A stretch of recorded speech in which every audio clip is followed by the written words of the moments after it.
Bonjour Michel Robert-Chambillot. Bonjour Claude Tran. Vous êtes directeur général du CNED. Le CNED a longtemps été représenté par une image, celle des copies papier qui arrivent par la poste au CNED et qui repartent vers les élèves, corrigées par les enseignants. Cette page est-elle définitivement tournée? Oui, je crois que le CNED a changé d'époque, a changé d'ère. Et la plupart de nos copies aujourd'hui sont dématérialisées, corrigées à distance et nous utilisons des plateformes évidemment pour ce faire. Pour autant, je crois que le CNED est empreint de pragmatisme et pour un certain nombre de nos élèves, la copie papier et la correction papier restent une nécessité. Je pense notamment aux élèves itinérants qui parfois n'ont pas accès à Internet et nous laissons toujours cette possibilité de corriger papier, mais ça n'est plus la réalité.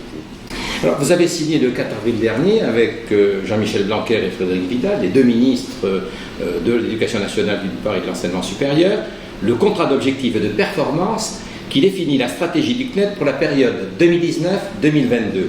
Pourquoi faire du CNED une académie numérique constitue-t-elle pour vous la mesure phare de votre premier axe stratégique? Je crois qu'au-delà de l'aspect symbolique, l'idée d'avoir un CNED Académie numérique, c'est faire en sorte que le CNED soit beaucoup plus inclus dans la problématique de l'éducation nationale et soit plus immergé dans ces questionnements. Aujourd'hui, le CNED est vécu un peu comme un partenaire de la scolarisation. Or, le CNED n'est pas un partenaire, c'est une modalité de scolarisation. Donc c'est à la fois pour que les élèves qui sont au CNED se sentent pleinement des élèves du système éducatif français, mais aussi que les enseignants et les agents du CNED se sentent totalement des membres de l'éducation nationale française. Et ça me semble extrêmement important. C'est un axe d'autant plus fondamental que faire du CNED une académie numérique, c'est en quelque sorte ouvrir des services aux académies en présence par une académie qui, évidemment, on va tout de suite faire un sort à Académie numérique. Il ne s'agit pas pour le CNED d'être l'académie spécialiste du numérique qui viendrait en concurrence avec les DNE d'une part ou les services des DAN des académies, mais c'est bien comment, par sa spécialité de l'enseignement à distance, le CNED peut faire des académies, des établissements augmentés avec notamment la problématique de l'hybridation. Alors, hybridation, ça signifie du présentiel et de la distance. Exactement. Et alors? Je pense très très clairement que demain l'apprentissage sera en présence, à distance, en auto-formation, avec des modalités très diverses parce que justement les modalités de la distance permettent plus de souplesse, plus de réactivité, plus de personnalisation. On peut prendre, qui est relativement ancien d'ailleurs au CNED, de dire quand une discipline n'est pas présente dans l'établissement, on peut avoir recours au CNED pour l'assurer. C'est déjà une forme d'hybridation. On va un peu plus loin avec la réforme du lycée puisque dans quelques cas rares certes, mais réels, d'élèves qui ne trouveraient pas leur spécialité dans leur établissement ou dans un établissement de proximité, le recours au CNED sera possible et là on sera bien dans les dispositifs d'hybridation et je trouve extrêmement intéressant que cette hybridation soit pleinement reconnue comme une modalité d'apprentissage.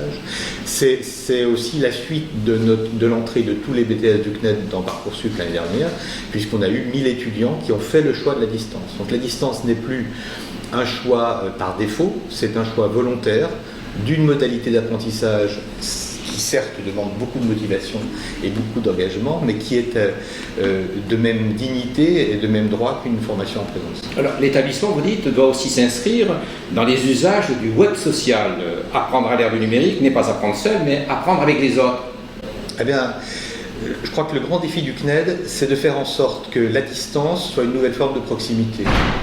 Le plus grand risque pour un élève ou un apprenant, parce que ça peut être aussi des adultes, qui apprend à distance, c'est l'isolement et l'abandon.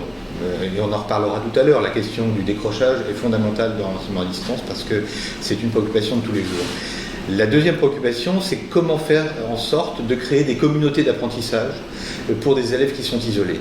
Ça veut dire d'abord permettre des constructions disciplinaires ou interdisciplinaires sur projet. C'est ce qu'on a fait par exemple avec les EPI en collège, quand il y avait les EPI.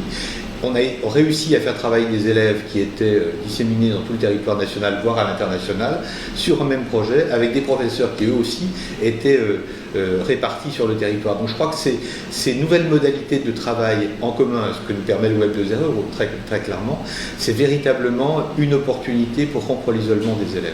Alors le réseau France Alumni vous intéresse? Pourquoi souhaitez-vous le rejoindre? Aujourd'hui, on n'a pas encore envisagé de le rejoindre. En tout cas, dans notre évolution, notamment nous travaillons aujourd'hui sur un grand chantier d'univers digital pour retravailler toute notre relation aux prospects et aux inscrits. Il est clair qu'on aura un espace alumni, puisque là justement, je crois qu'on a besoin, enfin nos élèves, nos apprenants ont besoin de faire partie d'une communauté qui se retrouve, qui est capable de construire des réseaux. C'est particulièrement vrai pour nos formations professionnelles. Il est très difficile aujourd'hui pour un élève du CNED d'avoir un stage, par exemple, parce qu'il n'est pas dans un établissement, il n'est pas dans une académie. Je crois que le fait d'organiser un réseau d'anciens élèves ou d'anciens apprenants du CNED peut permettre ce réseautage et cette articulation entre formation, emploi, entreprise, et je trouve que c'est un enjeu fort. Comme ça se passe dans bon nombre d'établissements. Comme ça se passe dans bon nombre d'établissements. Vous vous intéressez également aux entreprises avec la formation ouverte et à distance. Oui, aujourd'hui on est surtout identifié dans ce qu'on appelle le B2C, le Business to Customer. Nous, l'enjeu aujourd'hui, c'est d'aller vers du B2B, donc d'aller plutôt vers des grands comptes, voire des administrations. Alors on est déjà présent sur un certain nombre de formations, de préparation de concours pour les autres services publics. Je pense qu'on a une vraie carte à jouer, notamment avec l'évolution de la formation professionnelle continue, pour créer des partenariats. Là, en ce moment, on vient de formaliser un partenariat avec les Compagnons du Devoir, où on aura une articulation entre notre offre à distance et des pratiques professionnelles sur le terrain. On est en train de contractualiser avec le réseau des Greta aussi. Donc toute cette logique-là, c'est déjà vrai pour les établissements français à l'étranger. Essayer de ne pas seulement avoir des partenaires, des apprenants individuels, des prospects individuels, mais véritablement arriver de créer une dynamique autour d'établissements, d'entreprises. Ça a aussi une vertu, c'est que ça limite la fragilité de la relation client individuel, qu'il faut reconstruire tous les ans, et donc ça stabilise un peu notre économie, l'équilibre financier du CNED, avec des marchés sur plusieurs années, par exemple, qui nous permettent d'être moins fragiles. La mesure phare de votre deuxième axe consiste à accentuer l'exploitation des données d'apprentissage pour un meilleur service aux usagers. C'est en particulier le cas avec les données qui proviennent des plateformes. Je pense aux plateformes e-learning, je pense à Moodle en particulier, aux ENT. Et vous précisez, le CNED souhaite entrer dans une démarche d'analyse, de traitement et d'exploitation des traces d'apprentissage. Il s'agit des Learning Analytics. Alors, le CNED devient-il un lieu privilégié d'expérimentation de l'intelligence artificielle au service des élèves et des enseignants ? Alors, oui, si je peux répondre un peu sèchement à votre question, oui, ça devient un lieu privilégié, pas d'expérimentation, mais d'utilisation des données d'apprentissage. Je crois qu'il y a un enjeu fondamental pour le CNED. Je le dis de façon un peu amusante parfois, l'enjeu du CNED, c'est d'industrialiser la personnalisation. On a plus de 230 000 inscrits. On souhaite, et les inscrits souhaitent, un service de plus en plus personnalisé et individualisé. Il n'y a pas d'autre moyen dans un processus industriel que de travailler sur la donnée. Donc l'axe 2 de notre contrat d'objectif, au-delà de la donnée, c'est la question de la qualité. Comment on monte en qualité, à la fois dans les produits, mais aussi dans les services.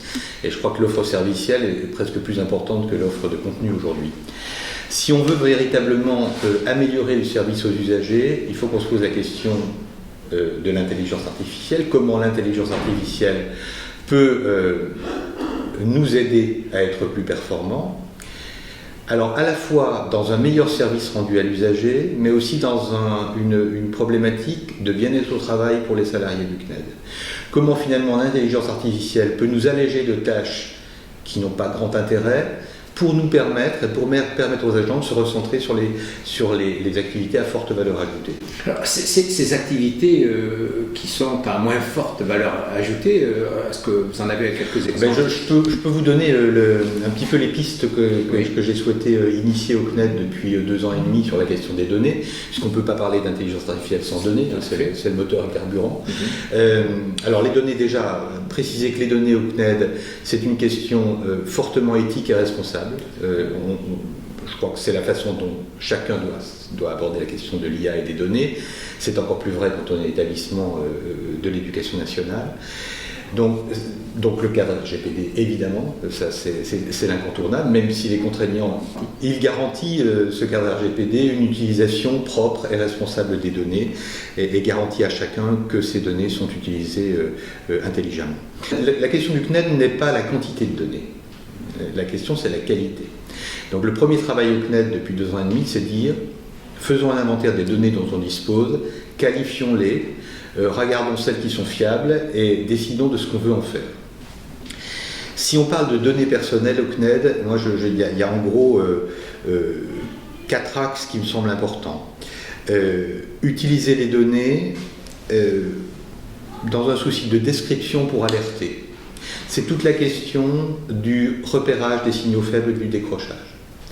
Donc là, c'est assez simple. On a commencé à construire des algorithmes extrêmement simples qu'on va mettre en œuvre sur nos plateformes BTS, notamment l'année prochaine, qui permettent de dire, dès qu'un élève ne va plus suffisamment sur la plateforme régulièrement, de lui envoyer un message d'encouragement en disant, attention, on ne vous a pas vu depuis 2 fois. Qu'est-ce qui se passe? Contactez-nous, remettez-vous dans la course, ça va aller, vous réussirez. Deuxième axe, c'est d'écrire pour accompagner. Moi, je le dis souvent, la formation à distance, ce n'est pas la formation en présence mise à distance. C'est un autre paradigme. En revanche, il y a une chose qui peut être comparable et qui est pour autant très difficile à mettre en œuvre, c'est que quand un professeur est dans une classe, il a tout un tas de signaux faibles qui lui montrent qu'un élève décroche, regarde par la fenêtre, n'a pas compris. Tout à fait. À distance, ça n'est pas possible. Donc notre enjeu avec les données, c'est d'essayer de reconstruire cet espace informationnel du prof pour mieux accompagner. Quelles sont les données qui peuvent remonter à nos professeurs qui font de l'accompagnement à distance pour leur donner des éléments de compréhension sur ce qui se passe chez l'élève qui apprend. Donc c'est vraiment l'idée de décrire pour accompagner. Un troisième axe qui me semble important, c'est mieux décrire pour mieux prescrire.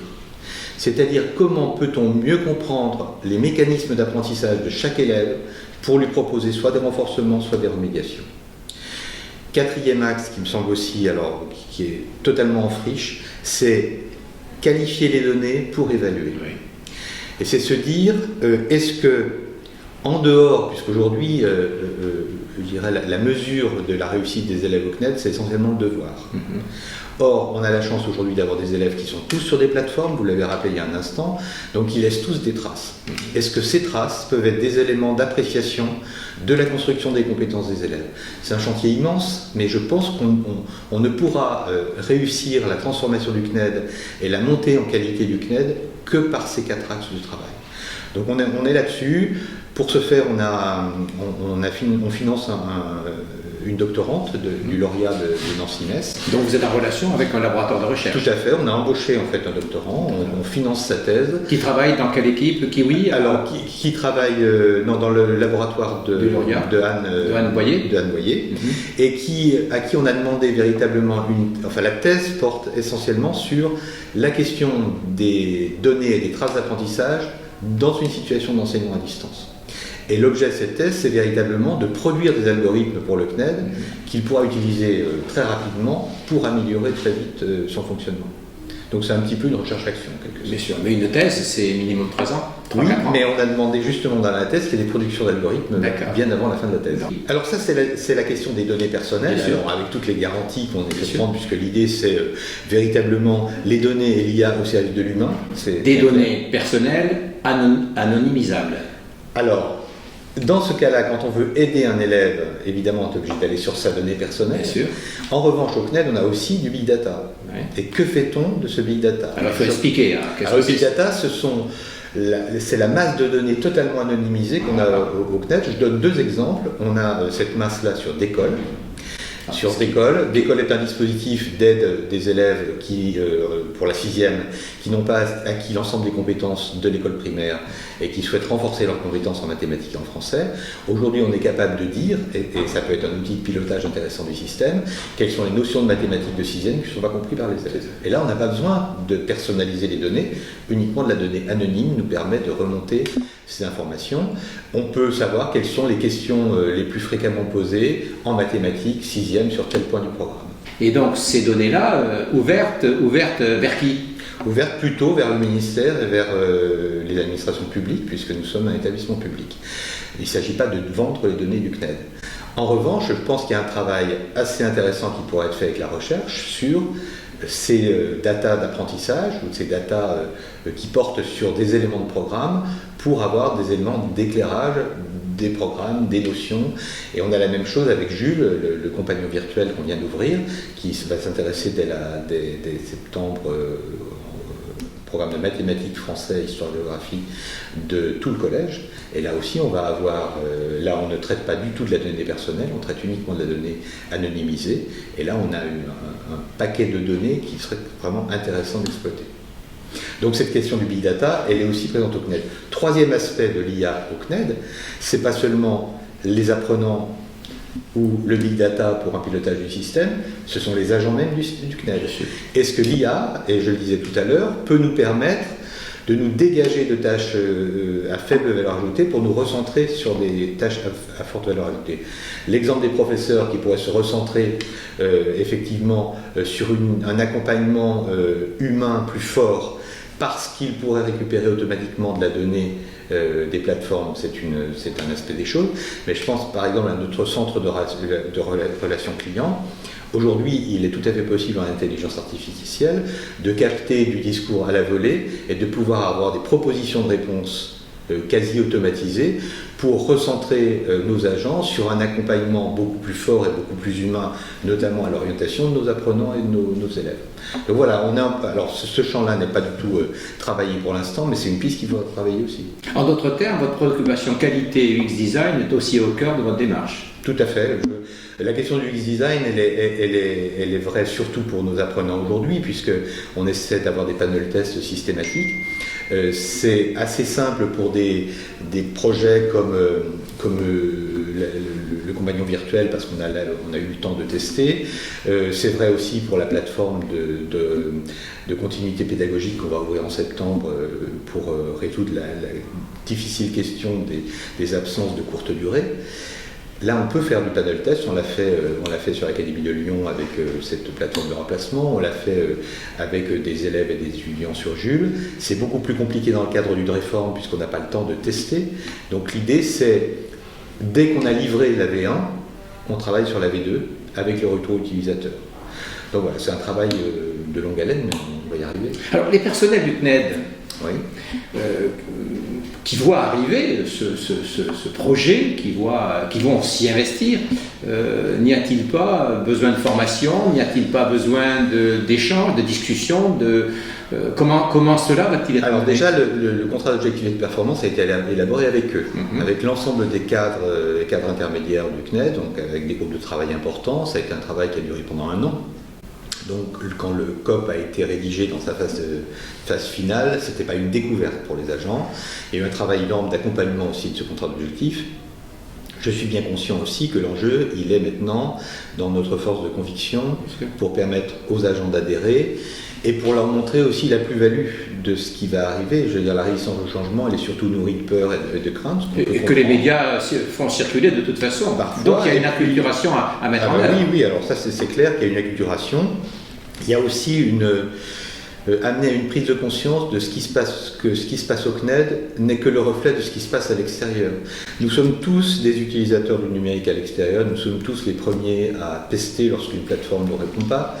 Je ne vois pas pourquoi ça serait autrement au CNED pour nos usagers, et pour autant, aujourd'hui, tout le monde n'en est pas persuadé. Je crois qu'il y a déjà cette première démarche à avoir vis-à-vis de nos collaborateurs, de leur montrer que finalement, il n'y a pas 2 mondes, le monde du CNED et le monde de l'extérieur. L'extérieur et le CNED, c'est très poreux, et nos élèves se comportent comme nous tous, et quand on voit leur utilisation des réseaux sociaux, on a compris que le monde avait changé. Donc, très optimiste pour la suite? Ah bien sûr. Merci beaucoup, Michel. Merci à vous, monsieur.